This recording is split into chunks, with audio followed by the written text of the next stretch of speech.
Salut les renards, c'est Foxpy, bienvenue dans le 49e épisode des puzzles classiques faciles de code in-game, Van Eck Sequence. Cet exercice concerne une suite de nombres bien particulière et je vais vous expliquer un petit peu comment cette suite de nombres évolue. Tout d'abord, on va débuter avec un nombre qui nous sera donné, donc ici 0, et si ce nombre on ne l'a jamais rencontré dans la séquence, alors le nombre d'après 0. Donc là, comme c'est le premier chiffre qui est donné et qu'il n'y avait pas eu de 0 avant, donc on ne l'a jamais rencontré, donc le prochain chiffre c'est 0. Ok. Là par contre le 0, on l'a déjà rencontré avant, c'était le 0 précédent. Donc le prochain nombre ici de la suite, ça sera la distance entre ce 0 là et le 0 précédent. Donc là il y a une distance de 1, donc le prochain nombre c'est 1. 1 on ne l'a jamais rencontré dans la suite, donc ce que l'on sait c'est que le prochain chiffre ce sera 0. 0 en revanche on l'a déjà rencontré. Alors on va calculer la distance entre ce 0 là et le 0 précédent. 1, 2. Donc il y a une distance de 2, le prochain chiffre c'est 2. 2 on ne l'a jamais rencontré. Par conséquent le chiffre d'après c'est 0. Ensuite regardons. Donc là 0, il a une distance de combien du 0 précédent? 1, 2, d'accord, donc le prochain chiffre c'est 2.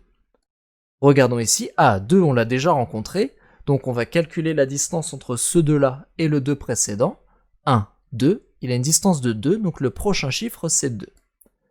Ensuite, ici, 2 on l'a déjà rencontré, donc calculons la distance entre ce 2 là et le 2 précédent. Elle est de 1, donc le prochain chiffre c'est 1. 1 on l'a déjà rencontré, donc calculons la distance. 1, 2, 3, 4, 5, 6. Il y a une distance de 6 entre ce 1 là et le 1 précédent, donc ici on ajoute 6. 6 on l'a jamais rencontré, donc le prochain chiffre c'est 0, etc., etc., etc. Donc voilà, la séquence de Van Eck, elle va évoluer de cette façon. Et alors, que doit-on faire dans cet exercice? On va nous donner en entrée un nombre entier A1 qui sera le premier élément de la séquence. On va nous donner un nombre n qui représentera la nème position d'un élément dans la séquence que l'on devra afficher en sortie.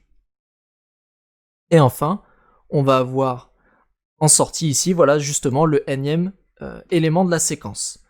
Donc on a des contraintes, A1 qu'on nous donnera, il sera entre 0 et 200, et n sera compris entre 1 et 1 million. Maintenant que l'on sait ça, on va pouvoir se lancer dans le code. Je vais supprimer les commentaires de code in-game, je vais mettre le mien, donc instantiation des variables. Ici on a A1, on a déjà vu ce que c'était, on a le n, on a déjà vu ce que c'était.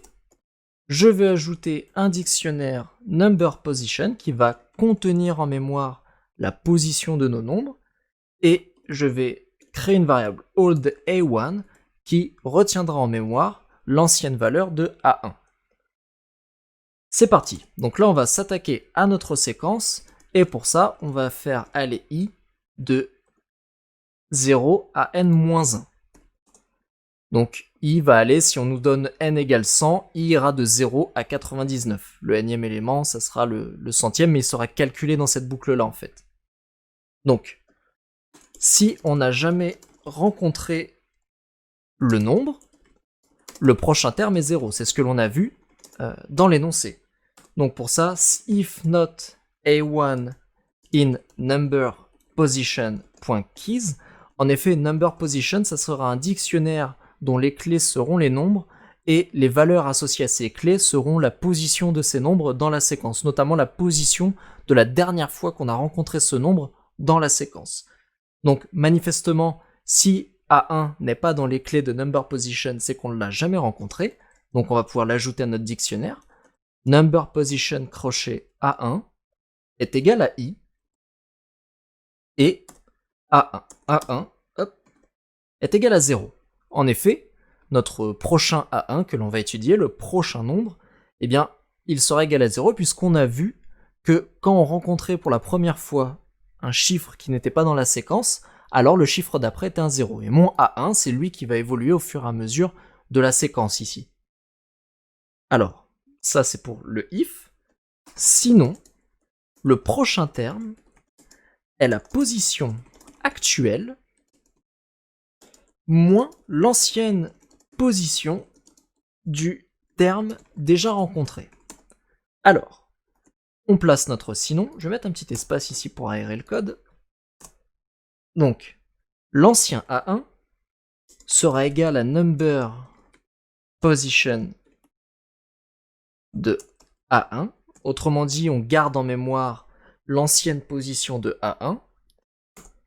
Number position de A1 est égal à I. Donc là, on change la position de A1 dans notre séquence. Imaginons, on va prendre le 1 ici. Le 1, on l'a rencontré une fois. Imaginons qu'on arrive à ce 1 là. Donc, le old A1, il sera égal à 2. L'indice 0, l'indice 1, l'indice 2. Donc le old A1, il sera égal à 2 dans ici notre code.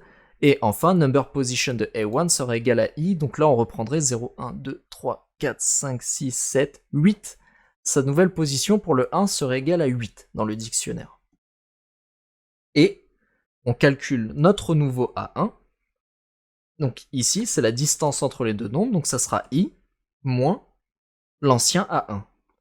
Là, c'est la distance entre les deux A1, les positions des deux A1. Donc, petit récapitulatif là au sein de ce sinon pour qu'on comprenne bien ce qui se passe.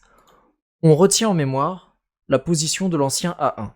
Autrement dit, si là on est sur un chiffre, je sais pas moi, comme j'ai dit, qui est égal à 1, comme on l'avait déjà rencontré une fois, on va garder en mémoire sa position. Maintenant, je peux changer la valeur dans mon dictionnaire, puisque cette valeur-là, je l'ai déjà récupérée dans old A1. Donc je change la valeur dans mon dictionnaire par la nouvelle position. Et enfin, mon nouveau A1, on le sait, c'est la distance entre la position de mon A1 actuel moins l'ancienne position de mon A1. Donc ici, ça sera I moins old A1. Et voilà. Ça, c'est fait. Il ne reste plus qu'à afficher A1. Et donc là, notre séquence, elle va tourner dans la boucle for, et à chaque fois, on va récupérer le nombre suivant, le terme suivant. Soit il sera égal à 0, soit il sera égal à la distance entre le terme rencontré et la position de ce terme déjà rencontré avant dans la séquence. Et il n'y a pas plus à faire, là, l'exercice, il est déjà terminé, on va pouvoir lancer les tests. Regardons s'il n'y a pas d'erreur d'inattention, donc tous les tests. Et on a tout qui passe au vert. Alors là, ici, vous pouvez voir le test A Little Stress and Stress Check. Ça, ce sont des tests, en fait, où il y a beaucoup... le N est très très grand, en fait. Et donc, il faut que votre algorithme soit optimisé.